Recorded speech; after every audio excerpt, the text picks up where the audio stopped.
ఉదయాన్నే నీళ్లు పట్టడంతో అయితే నా పని మొదలు పెట్టుకున్నానండి. అన్నీ పట్టేయగా ఒక బిందె నీళ్లు తీసుకెళ్ళి వంటగదిలో అయితే పెట్టుకుంటాను. తాగడానికి అవే, వంటకి కూడా అవేనండి. ఇంకా తుడవడం మొదలుపెట్టాను.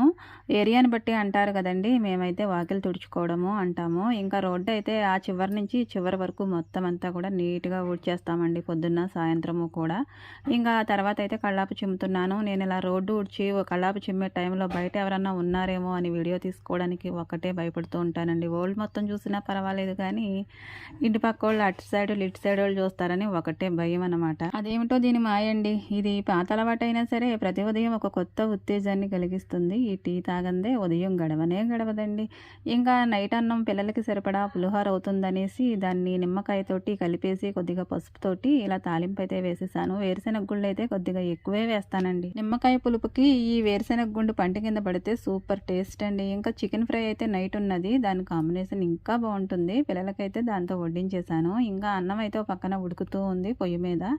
6 సరే నేను కట్టెల పొయ్యి మీదే అన్నం వండుతానండి. ఇంకా మా పాప అయితే నాకు హెల్ప్ చేయడానికి ముగ్గేసేస్తుంది. ఇది తడితడిగా ఉందని నేను ముగ్గు వేయలేదు, తను వేస్తుందనమాట. మన మాట వినకపోతే పిల్లలనైనా సరే యజమానినైనా సరే అలా ఏడిపించేస్తూ ఉంటాం కదండి. కానీ ఈ ఉల్లిపాయలు మాత్రం మనల్ని డైలీ ఏడిపిస్తూనే ఉంటాయి. అందుకేనేమో నేను పాత తరహాలోనే ఉండాలని చూస్తానండి. దానికి ఉదాహరణ ఏంటంటే కత్తిపేట. దాంతోనే నేను ఉల్లిపాయలైనా మరి ఏదైనా కట్ చేయగలను. ఇంకా చాకులు అలాంటి వాటితోటి నాకు రాదండి, ఎక్కువగా అవ్వదు కూడా. ఇంకా ఉల్లిపాయ కూర అంటే ఏంటంట అని మీకు డౌట్ రావచ్చు. ఏముందండి, కోడిగుడ్డు పొడులు చేద్దామనేసి ఉల్లిపాయలను అయితే తగినంత నూనె వేసి కొద్దిగా పసుపు ఉప్పు వేసి మగ్గనిచ్చేసాను. ఆ తర్వాత రెండు గుడ్లు తీసుకున్నానండి. గుడ్ల రేటు మరీ పెరిగిపోయింది కదా, లేదంటే 3 గుడ్లు వేసేదాన్ని. ఇప్పుడు తగ్గిందో లేదో తెలియదు కానండి, కిరాణా షాపుల దగ్గర అయితే గుడ్లు నేను కొనను. అట్లయితే తీసుకుంటాం కానీ వీధిలోకి వచ్చే వాళ్ళు కూడా రావట్లేదు రేటు పెరిగిపోయినందువల్ల. ఫారం దగ్గర నుంచి అయితే ఒక అట్ట తెప్పించానండి. ఆ తర్వాతే కూరలు వండడం మొదలుపెట్టాను. అంతవరకు గుడ్లు కూర అనేది నో ఎంట్రీ అనమాట నెల రోజుల నుంచి. వంట అయితే రెడీ అయిపోయిందండి. రూ. 8 గుడ్డు అనేసరికి ఇక ప్రతిదీ అలానే రేట్లు పెరిగిపోతున్నాయి. ఎలా బ్రతకాలో ఏంటో అనిపించిందండి. ఇంకా అందుకనే నాకు వండాలనిపించలేదు.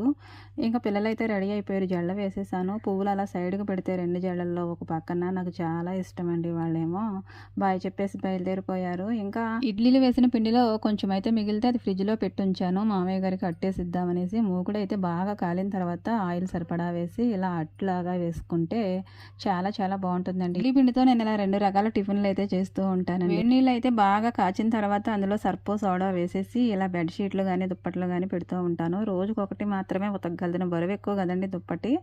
ఇంకా ఇల్లంతా తుడిచేసానండి. గిన్నెలు కూడా తోమేశాను, బట్టలు కూడా ఉతికేసాను. మధ్యాహ్నం భోజనానికి అయితే టమాటా పప్పుచారు అయితే చేశానండి. ఇలా డే మొత్తం పని అంతా చాలా కష్టం కదండి, దానంతటిని కూడా 3 నిమిషాల్లో ఇలా వీడియో అయితే తీసి అప్లోడ్ చేశాను. సబ్స్క్రైబ్ చేసుకోవచ్చు కదండి.